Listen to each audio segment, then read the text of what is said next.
عبداللہ بن عمر رضی اللہ تعالی عنہ سے روایت ہے کہ نبی کریم صلی اللہ علیہ وسلم جب مکہ تشریف لائے اور مکہ فتح ہوا تو آپ نے عثمان بن طلحہ رضی اللہ تعالی عنہ کو بلوایا جو کعبے کے متولی چابی بردار تھے۔ انہوں نے دروازہ کھولا تو نبی کریم صلی اللہ علیہ وسلم بلال، اسامہ بن زید اور عثمان بن طلحہ چاروں اندر تشریف لے گئے۔ پھر دروازہ بند کر دیا گیا اور وہاں تھوڑی دیر تک ٹھہر کر باہر آئے۔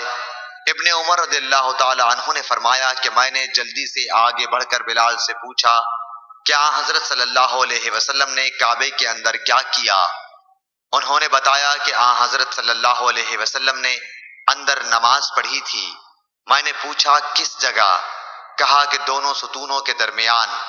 عبداللہ بن عمر رضی اللہ تعالی عنہ نے فرمایا کہ یہ پوچھنا مجھے یاد نہ رہا کہ آپ نے کتنی رکعتیں پڑھی تھیں۔ صحیح بخاری حدیث نمبر 468۔